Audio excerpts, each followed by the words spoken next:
ಬರೇ ಹೋಗಿ ಎಂಕ್ವೈರಿ ಮಾಡ್ತೀವಿ ಅಂತ ಹೇಳ್ತಾರೆ. ಇಲ್ಲಿವರೆಗೂ ಒಂದು ರೈತರ ಹತ್ರ ಹೋಗಿಲ್ಲ.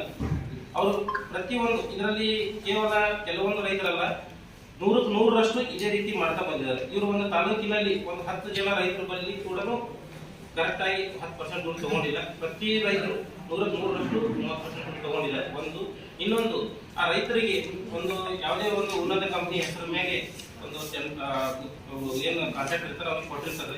ಆದ್ರೆ ಅವ್ರು ಏನ್ ಮಾಡಿದ್ರೆ ಕೇವಲ ಫಿಲ್ಟರ್ ಒಂದು ಕಂಪ್ನಿ ISI ಮಾರ್ಕಿಂಗ್ ಹಾಕಿ ಉಳಿದೆಲ್ಲ ಮಟೀರಿಯಲ್ಗಳು ಎಲ್ಲ ಟ್ರೈನರ್ ಬರ್ತದೆ, ಮತ್ತು ಅದಕ್ಕೆ ಒಂದು ಎಂಜಿನ್ ಬರ್ತದೆ, ಮತ್ತು ಅದರದ್ದು ಏನೇನು ಸಾಮಗ್ರಿಗಳು ಅಥವಾ ಬೇರೆ ಬೇರೆ ಕಳಪೆ ಗುಣಮಟ್ಟದ್ದು ಕಡಿಮೆ ಬೆಲೆದು ಒಂದು ಸಾಮಗ್ರಿಗಳು ಬಳಸ್ತಾ ಇವತ್ತಿನ ದಿನ ರೈತರಿಗೆ ಮೋಸ ಮಾಡ್ತಾ ಬಂದಿದ್ದಾರೆ.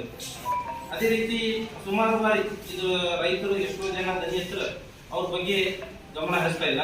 ಮತ್ತು ಮುಖ್ಯವಾಗಿ ಹೇಳ್ಬೇಕಂದ್ರೆ ಒಂದು ಪ್ರತಿ ವರ್ಷ ನಮ್ಮ ಜಿಲ್ಲೆಗೆ ಒಂದು ಈ ವರ್ಷ 24-25ನೇ ಸಾಲಿನಲ್ಲಿ 7 ಕೋಟಿ ರೂಪಾಯಿ ಬಂದಿದೆ ಕೃಷಿ ಸಿಂಚಾಯಿ ಯೋಜನೆ. ಅಫ್ಜಲ್ಪುರ ಒಂದೇ ತಾಲೂಕಿಗೆ 5 ಕೋಟಿ ರೂಪಾಯಿ ಇವರು ವರ್ಕ್ ಆರ್ಡರ್ ಮಾಡಿದ್ದಾರೆ. ಯಾವ ಯೋಜನೆ? ಬೇರೆ ಕೃಷಿ ಸಿಂಚಾಯಿ ಯೋಜನೆ, ಹನಿ ನೀರಾವರಿ ಸಾಮಗ್ರಿಗಳು ಅಳವಡಿಸಬೇಕು. ಮತ್ತು ಒಂದೇ ತಾಲೂಕಿಗೆ ಯಾಕೆ ಕೊಡ್ತಾ ಇದ್ದಾರೆ ಅಂದ್ರೆ ಸಾಕಷ್ಟು ಡೀಲರ್ಗಳು ಒಂದು ಇವರು ಅಧಿಕಾರಿಗಳ ಒಂದು ಒಮ್ಮತದಿಂದ ಕೆಲಸ ಮಾಡ್ತಾ ಬಂದಿದ್ದಾರೆ. ಇವತ್ತಿನ ದಿನ ನಮ್ಮ ರೈತರು ಇವತ್ತಿನ ರಾಶಿ ಆಗಿಲ್ಲ, ಹೊಲ ಖಾಲಿ ಆಗಿದೆ.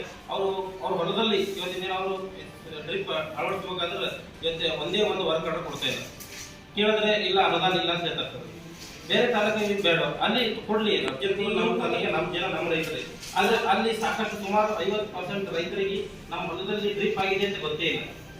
ಕೇವಲ ಒಂದು ನಕಲಿ ದಾಖಲೆಗಳನ್ನು ಲಗತ್ತಿಸಿ ಇವತ್ತಿನ ದಿನ ಅಧಿಕಾರಿಗಳು ಮತ್ತು ಕಂಪನಿಯವರು ಶಾಮೀಲಾಗಿ ಸರ್ಕಾರದ ಅನುದಾನವನ್ನು ದುರ್ಬಳಕೆ ಮಾಡ್ತಾ ಬರ್ತಾ ಇದ್ದಾರೆ.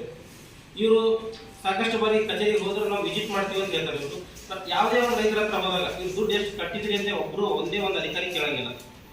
ಯಾಕಂದ್ರೆ ಅವ್ರು ಕೇಳಬೇಕಲ್ಲ, ರೈತರಿಂದ 10% ಅಷ್ಟೇ ತಗೋಬೇಕು, ಆದ್ರೆ 30% ತಗೋತಾ ಇದಾರೆ. ನೀವು ರೈತರಿಗೆ